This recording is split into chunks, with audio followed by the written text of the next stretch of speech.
So everybody, up next we've got Shannon, who is currently teaching in IH Reggio, Calabria in Italy. She worked at IH Bydgoszcz from 2016 to 2018. She has got a wealth of experience teaching online learners, like online young learners, and she's going to be sharing some of her experiences with us today. So over to you, Shannon. Okay, thank you, Ruth. Hi everyone, hope you are all well. And today we're going to look at teaching young learners. So I've been teaching young learners for all of my career, but online since the beginning of the pandemic last March, and it has been a journey. I mean, it didn't start badly, but it was like a big learning curve, and definitely just learning as I'm going. I'm not going to proclaim to be an expert, but I just wanted to share with you some top tips, things that I've learned as I've done it, and some activities that my young learners really like and that worked really well. So let me just share my presentation. So first, I'd like to know from you guys, either on the chat or from the microphone, as you prefer, what do you enjoy about teaching young learners online?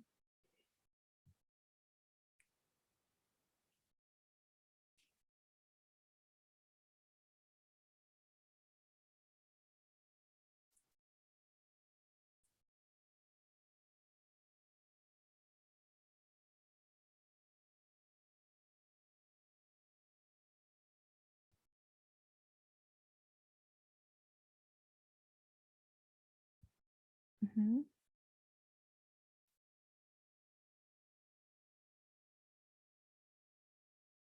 Yeah, so they're like, you know, it might be frustrating sometimes that they are online, but there does seem to be some advantages, some things that we can't do in the face-to-face classroom that work really well when we are teaching them online. And we're going to look at some of those later. Yep, and perhaps an easier question to answer, what do you find challenging when teaching young learners online?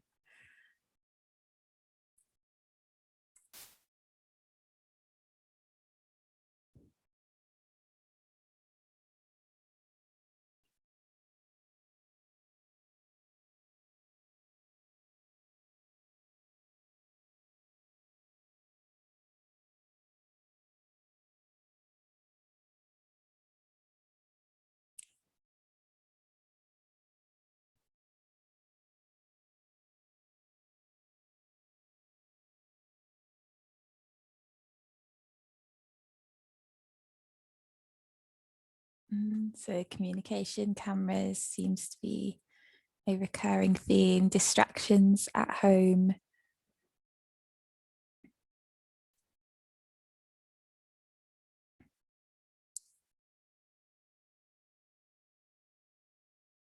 Sometimes it can take longer to prepare.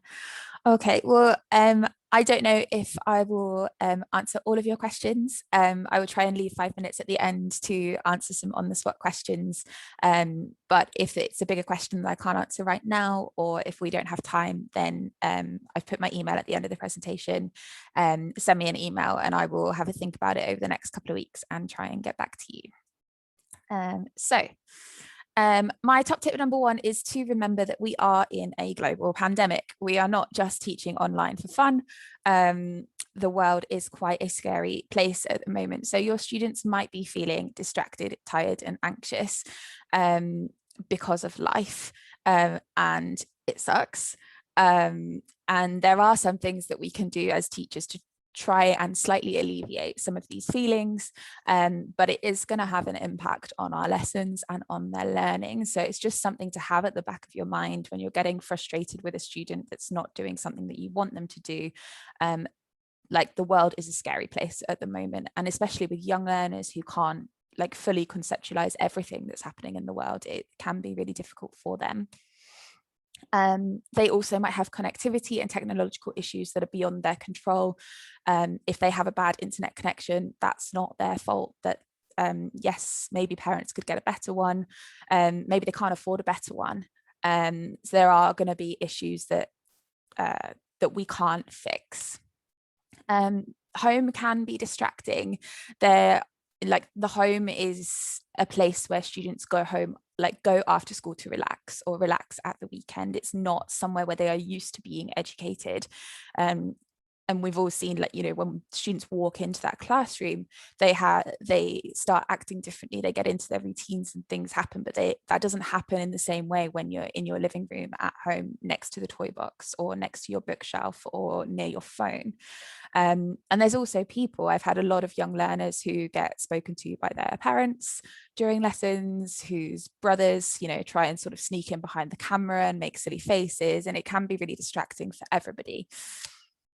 So yeah, they're used to relaxing. And they also may have been online all day at school before they see you. Restrictions are very different all over the world at the moment. I know in Italy at the moment, my students are back face-to-face at school, and that did make a huge difference to my online lessons and their levels of concentration, because they hadn't already been staring at a screen all day. Whereas sort of for the first half of the pandemic, they were online, and it was very, very different. But there are some things that we can do to alleviate some of these issues. We're not going to fix them, but there are things you can do to help them and help yourself during the lesson. So using routines. I'm not going to go into types of routines or activities for routines too much, because I think that would be a whole nother talk. But they are important in every young learner class to help students feel confident and safe. And they learn better when they're not feeling insecure and trying to work out what is happening next. And we know this from the face-to-face classroom. This is something that every young learner teacher does, is have routines. And it's particularly important at the moment because everything else in the world is changing, it's uncertain, and it's scary. And you can really utilize those routines and like really, really emphasize those routines in your lesson to try and create that feeling of security so that they know what to expect when they log on to their Zoom lesson with you. So I'd just like to know, for those of you that are already teaching young learners online, what routines do you use?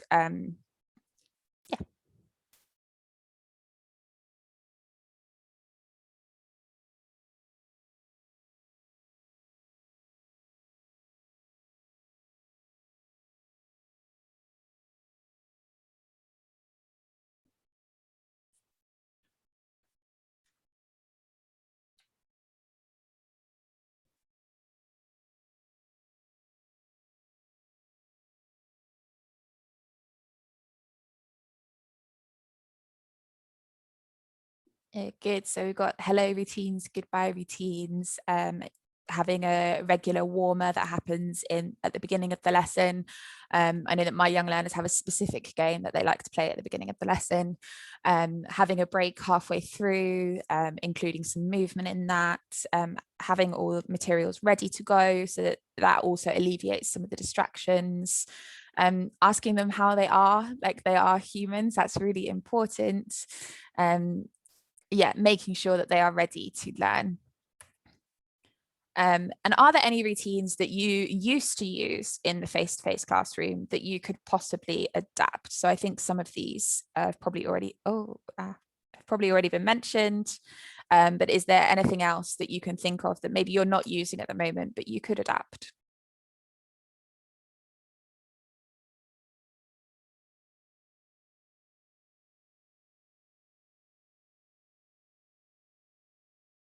Yeah, exit questions. So using the poll function on Zoom is a really nice way of doing this. And I find with my young learners, I try to keep the technology really simple for them. And the poll function is really nice because it just pops up on their screen, they answer the question and then it goes away and they don't really have to do anything. So that's a nice way of doing it, or something in the chat box as well is a good way of doing exit questions. That is something that I'm experimenting with at the moment. So yeah. Okay, TPR is very important. So again, another thing that we know just from being YL teachers that TPR is very important. So as a quick demo, I would like you to tell me why it is important making the letters with your body. So is it important because A, movement and thinking are connected, B, movement can strengthen memorization and improve language retrieval, C, movement can connect language to reality and support learning, or D, all of the above. So if you could make the letter that you would like to pick with your body now.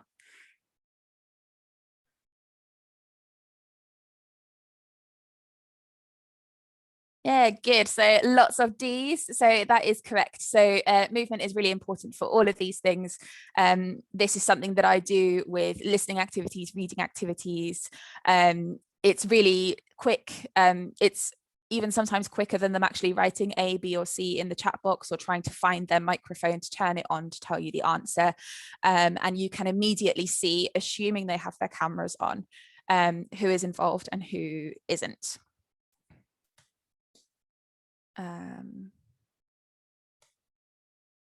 Okay, and again, particularly at the moment when students can't go outside, if they've been sitting in front of a screen all day, to include movement in your lessons. So before I go through my ideas, how do you already include movement in your online lessons?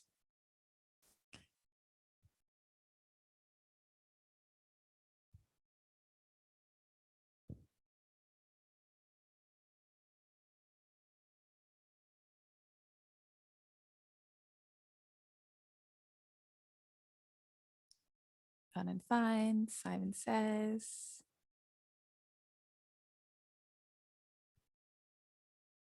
Show me. Good, lots of miming.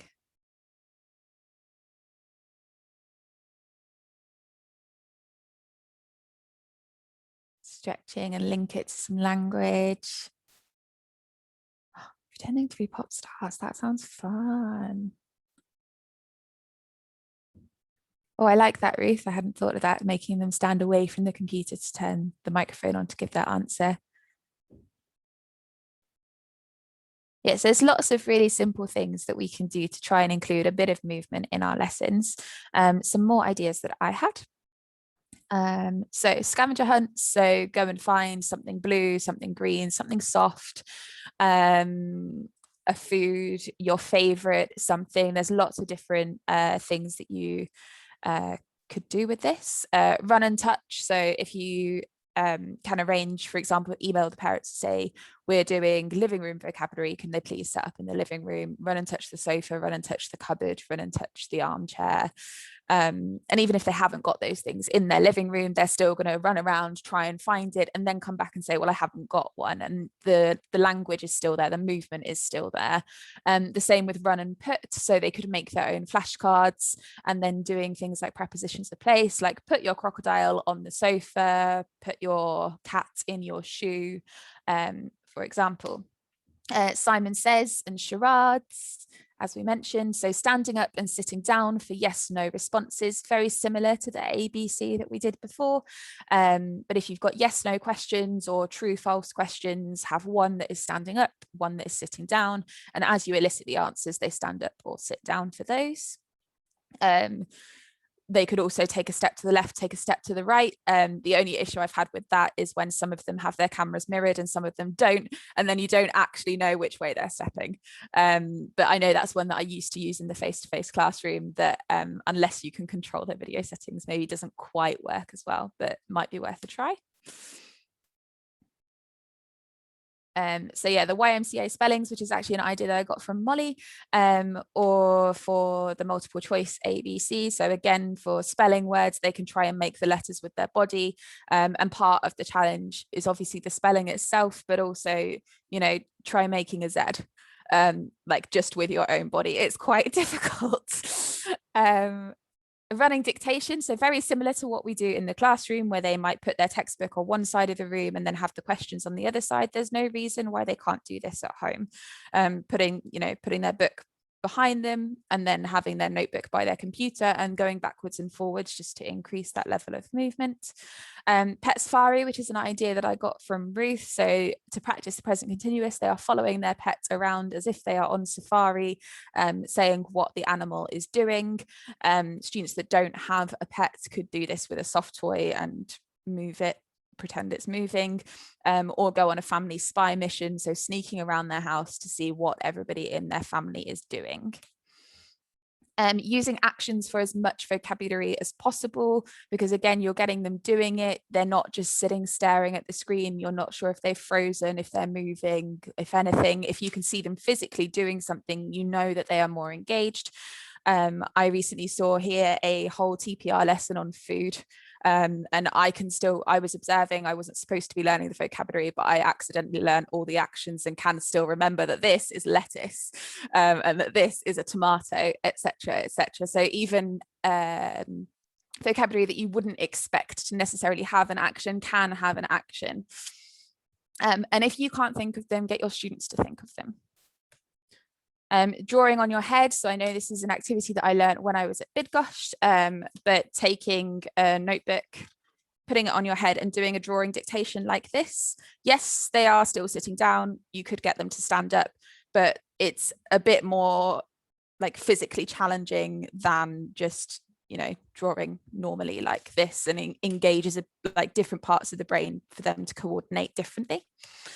And yoga, so very similar to what Mike was saying. I use the Smile and Learn yoga videos with my students. They are all based on animals, so even really accessible for the younger students, doing the cat, the dog, like snake for cobra, the bee for like humming, and there's one with the sea animals as well, and they really enjoy the 5-minute break in the middle of the lesson, or if I've seen that they've started the lesson very, very excitable, then we'll do it at the beginning of the lesson and maybe later in the lesson, just to get them to chill out a bit and channel that energy a bit.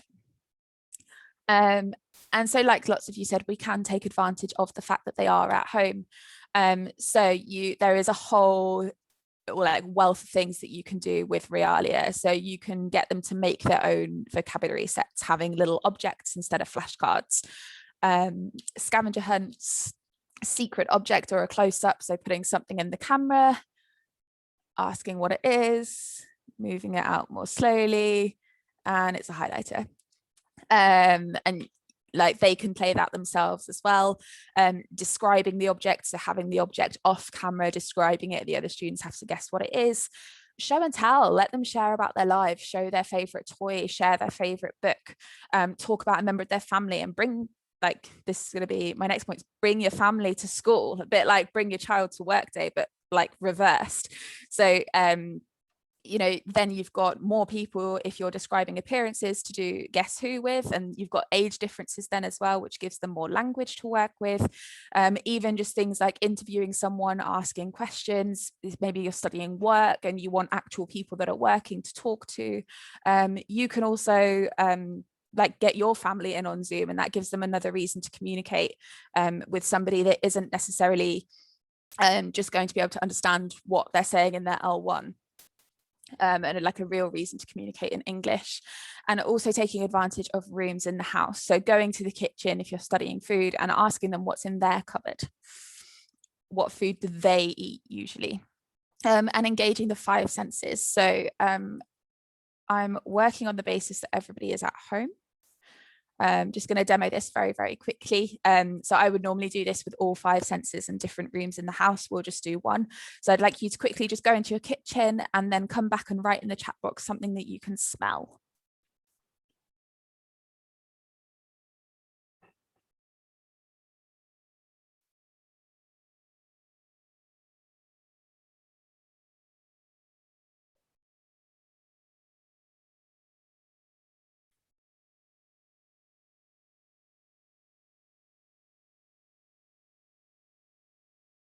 Oh, curry, bread, ratatouille, salmon, cheese. Okay, I'm getting really hungry now.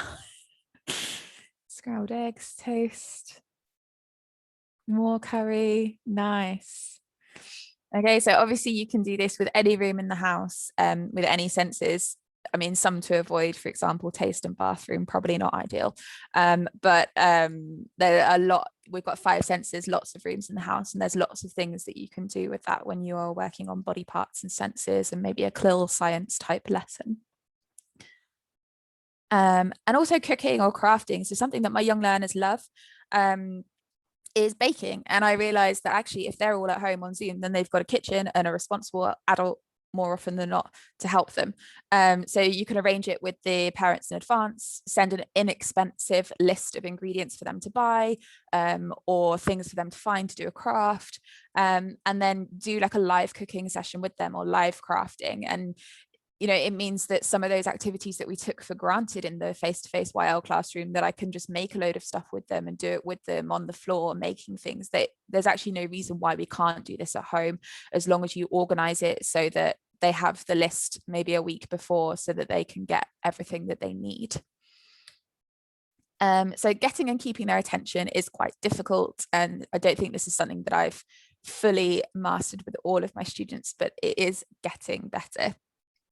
So it's really important, as we know already from the face-to-face classroom, to vary the activities that we do. So interaction patterns, don't be afraid of breakout rooms. When I first started teaching young learners online, I was really scared of using breakout rooms and I didn't want to, but they loved it.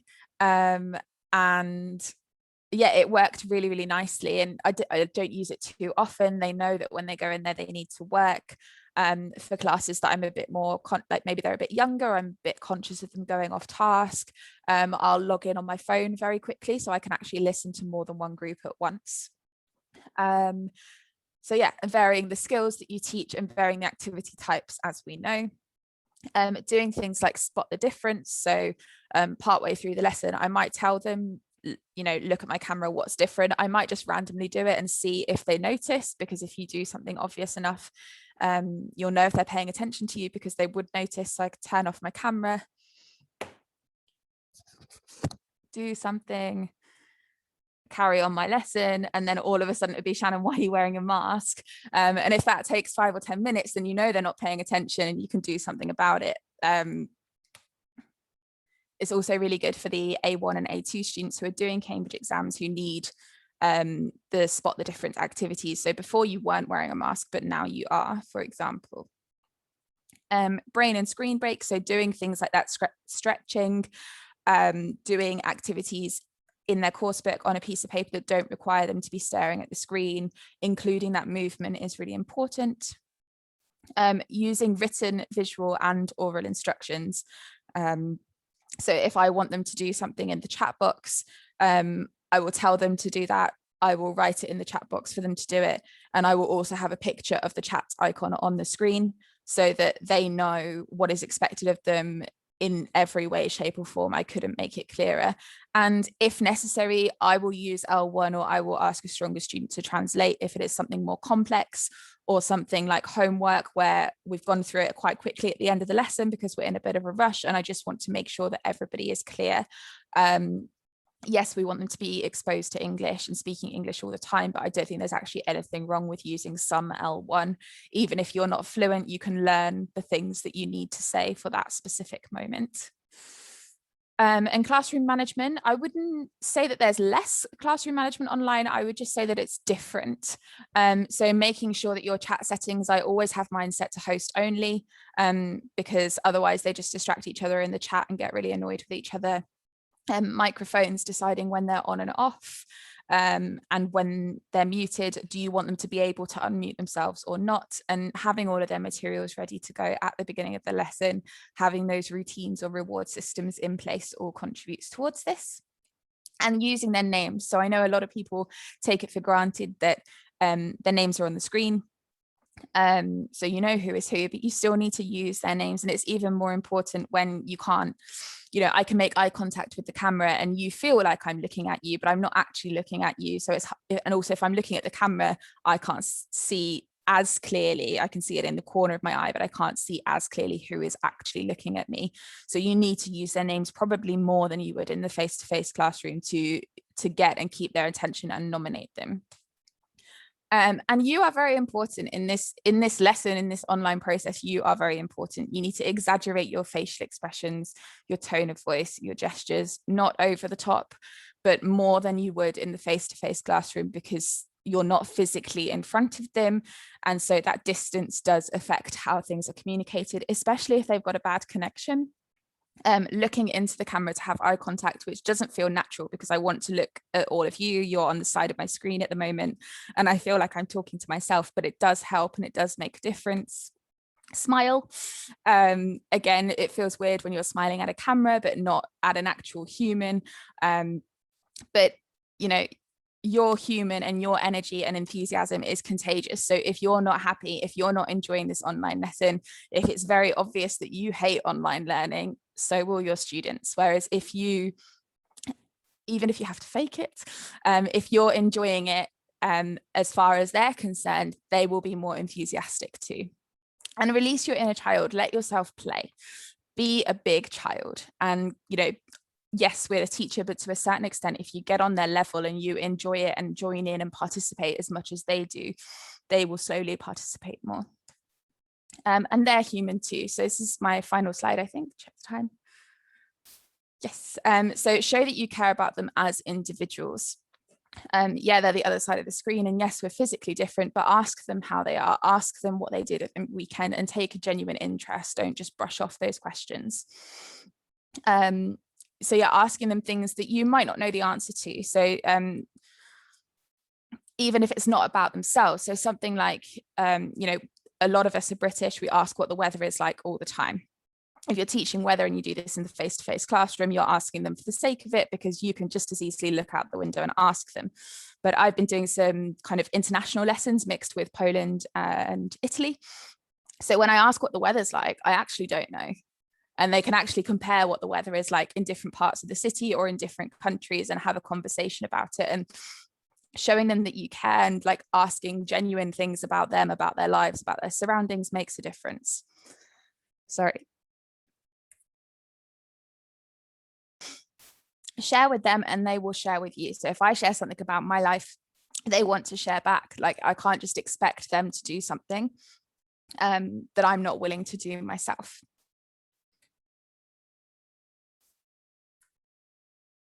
Praise them. Like don't just go on about the errors, about the mistakes. And I'm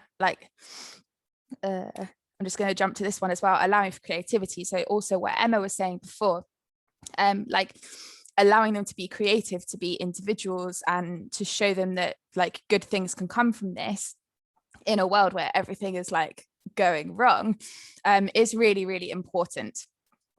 And giving them choices. So like, for example, at the beginning, I said, you decide whether you want to write in the chat or say something over the microphone. Do they want to write in the chat or write in their notebooks? Do they want to do something writing or speaking? Would they prefer to do group work or something on their own? You can't give them a choice for everything. Sometimes things need to be done the way that you want to do them. But if it's possible to give them a choice, it makes them feel more important and they will be more engaged. Let them go off topic. This is something that happens in my lessons a fair amount. Not everybody likes it. Some people need a plan. But you can really use that emergent language, and then they're going to be more motivated to learn because they want to be able to say these things and have these conversations in English, but maybe at the moment they can't. And it gives them bonding time. They can't have that before lesson chat or after lesson chat necessarily, especially if you've got a lesson immediately afterwards and you need to close the meeting.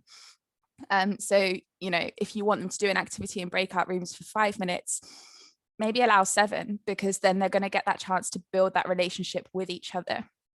And quiet doesn't always mean disengaged. Some students are quiet like naturally. They're not going to always like jump on the microphone and try and say something. So just like have personality types in mind as well. So some resources that my YL students like, I'll just flick through these very quickly. Ruth has the PowerPoint for those of you that are at school, and I'll also put my email at the end in case anybody else wants it. So these are all online resources that my students really like, that have materials or games and things that you can use. Okay, and I'm going to come back to this in a second just because of time. So FutureLearn, British Council are running an online course about teaching young learners online. There isn't a start date yet, but it might be worth, if you want to learn a bit more about it, signing up to that, and you'll get the email notification. In the IH Talk in 2020, there were lots of talks about teaching young learners online. These are 4 that I picked out that are quite useful. And there's my email if you have any questions. So it is exactly past. Yeah, just to finish up, have you got any other ideas or tips that you would like to share, or any questions? Shannon, whilst you get some more oxygen going into your lungs, yeah, just breathe. Daphne asked a question earlier, asking if we could go into a bit more detail about the pet safari. We can. Would you like to, as it's your activity? So pet safari, we made some binoculars out of toilet rolls, because whilst the UK might have banned craft from toilet roll, to be honest, a few germs, kids survive. So we made some simple binoculars. If they don't have any, you can just hold your hands like this. And we followed pets around. Kids got their parents to lend them a phone, or they switched over to a phone during break time, or an iPad or something a bit more portable than a full-size laptop. And we just followed some pets around and narrated their lives. We watched a short, like David Attenborough style documentary beforehand, and cracked out the whole, the cat is sleeping on the sofa. It was just a more engaging way, rather than having some stick figures on a screen, or, I mean, what's the point in having a video when you've got a live stream going on? So yeah, that was cool. Does that help, Daphne? Does that make a bit more sense? Yeah, cool. Does anybody have any questions for Shannon? Not for me. I've got a question. Yes. I've in my kind of instinct with students who don't want to have their camera on has kind of just been to accept that, and that's okay. But it does make some of these activities more difficult. It obviously poses other challenges. Like, how would you respond in that situation? Like, have you just, sorry, go on. I'm very lucky, I guess, in that whether you agree or disagree with it, our school policy is that students have to have their cameras on. So it's not an issue that I've had to deal with, other than a couple of times where someone's webcam is broken for like 10 minutes. I would, like, it depends on the level, maybe speak to the student or the parents, find out why they don't want to have their cameras on. If it's privacy, is there somewhere different that they can sit in the house? If it's about being self-conscious on camera, slowly do it, like maybe in a few weeks they'll feel a bit more confident to have their camera on. Other than that, really utilizing the chat box to try and get them more involved, and really nominating them to speak a lot on the microphone, just to check that they are engaged and they haven't just turned the camera and microphone off and then gone off to play on the PlayStation or something.